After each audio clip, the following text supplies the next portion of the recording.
எடப்பாடி பழனிசாமி வெளியிட்ட அதிரடி அறிவிப்பு. நண்பர்களே, அதிமுக தொண்டர்களாக இருந்தீங்க அப்படின்னா மறக்காம நம்ம சேனலை சப்ஸ்கிரைப் பண்ணிட்டு இந்த வீடியோக்கு ஒரு லைக் பண்ணிருங்க. அனைத்து இந்திய அண்ணா திராவிட முன்னேற்ற கழகம் என்பது மிகப்பெரிய ஒரு கடல் போன்ற ஒரு இயக்கம். அந்த இயக்கத்தின் பொதுச்செயலாளர் கூடிய எடப்பாடி பழனிசாமி ஒவ்வொரு விஷயங்களையுமே பார்த்து பார்த்து யோசனை செய்து கொண்டிருக்கிறார் அப்படின்னே கூட சொல்லலாம். அதன் அடிப்படையில் தான் மக்களை காப்போம், தமிழகத்தை மீட்போம் என்ற தலைப்பிலே சூறாவளி சுற்றுப்பயணம் செய்து கொண்டிருக்கிறார்.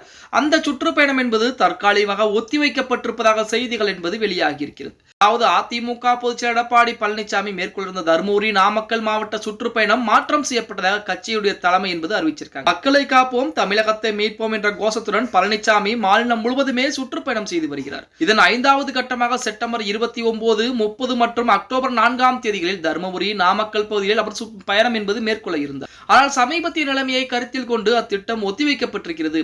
புதிய அறிவிப்பின்படி பழனிசாமி இந்த மாவட்டங்களில் நடைபெறும் சுற்றுப்பயணம் அக்டோபர் 2, 3 மற்றும் 6ஆம் தேதியில் நடைபெறும் என தற்சமயம் அதிமுக தலைமையின் சார்பாகவே அறிவிப்புகள் என்பது வெளியிடப்பட்டிருக்கிறது அப்படின்னே கூட சொல்லலாம். அனைத்து இந்திய அண்ணா திராவிட முன்னேற்ற கழகத்திலே பல்வேறு விதமான பிரச்சனைகள் என்பது இருந்தாலும் எடப்பாடி பழனிசாமி அப்படிங்கிற மாபெரும் ஒரு நபரை ஒன்றுமே செய்ய முடியல அப்படின்னே சொல்லலாம். அதிமுகவிலே ஒரு காலத்திலே சசிகலாவிற்கு இல்லாத செல்வாக்கா எடப்பாடி பழனிசாமிக்கு இருக்கிறது கிடையாது. ஆனால் சசிகலாவினாலே எடப்பாடி பழனிசாமியை ஒன்றுமே செய்ய முடியல. தமிழகத்துடைய முதலமைச்சர், துணை முதலமைச்சர், அதிமுகவிலே பலவிதமான முக்கிய பொறுப்புகளை வைத்தவர் ஓபிஎஸ் அவர்கள். அதிமுகவில் நம்பிக்கை நாயகனாக திகழ்ந்தவர் ஓபிஎஸ். அப்படிப்பட்ட ஓபிஎஸ்னாலே எடப்பாடி பழனிசாமியை ஒன்றும் செய்ய முடியல. ஏன், என்ன காரணம்? அவர்களால் ஏன் எடப்பாடி பழனிசாமியும் அவருடைய வழிகளுக்கு கொண்டு வர முடியவில்லை, அதிமுகவிலிருந்து வெளியேற்ற முடியவில்லை அப்படின்னு பார்த்தா, எடப்பாடி பழனிசாமி தொண்டர்களுக்கு முக்கியத்துவம் கொடுக்க ஆரம்பித்தார். அதாவது அவர் கட்சிக்குள் உள்ளே வந்த பின்பு, கட்சியிலே முக்கிய பொறுப்புக்கு வந்த பின்பு நம்மளுக்கு தொண்டர்கள் தான் முக்கியம் என எடப்பாடி பழனிசாமி தொண்டர்களுக்கு அதிகப்படியான முக்கியத்துவம் கொடுக்க ஆரம்பித்தார். அதன் விளைவுதான் எடப்பாடி பழனிசாமியின் பின்னால் கோடிக்கணக்கான தொண்டர்கள் இருக்கிறார். ஓபிஎஸ், சசிகலாவின் பின்னால் யாரும் கிடையாது அப்படின்னே கூட.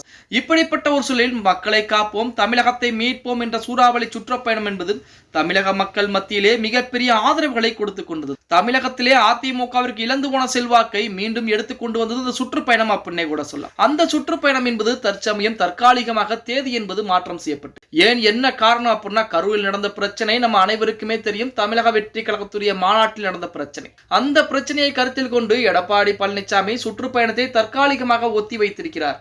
அந்த தேதிகளுக்கு பதிலாக தர்மபுரி போன்ற மாவட்டங்களுக்கு மாற்று தேதியிலே சுற்றுப்பயணம் என்பது செய்ய இருக்கிறார் அப்படிங்கிற மாதிரி செய்திகள் தற்போது அதிமுக தலைமையின் சார்பாகவே அறிவிக்கப்பட்டிருக்கிறது அப்படின்னே கூட சொல்லலாம். அனைத்து இந்திய அண்ணா திராவிட முன்னேற்ற கழகம் என்பது 2026 சட்டமன்ற தேர்தலிலே வெற்றி பெறுவதற்கு வாய்ப்புகள் என்பது இருக்கிறது. எடப்பாடி பழனிசாமியுடைய சுற்றுப்பயணம் எந்த அளவுக்கு கை கொடுக்கும் அப்படிங்கிறத கீழே மறக்காம கமெண்ட் பாக்ஸ்ல உங்களுடைய கருத்துக்களை பதிவு பண்ணுங்க. ஓகே கைஸ், வீடியோ பிடிச்சிருந்தா மறக்காம லைக் பண்ணிருங்க.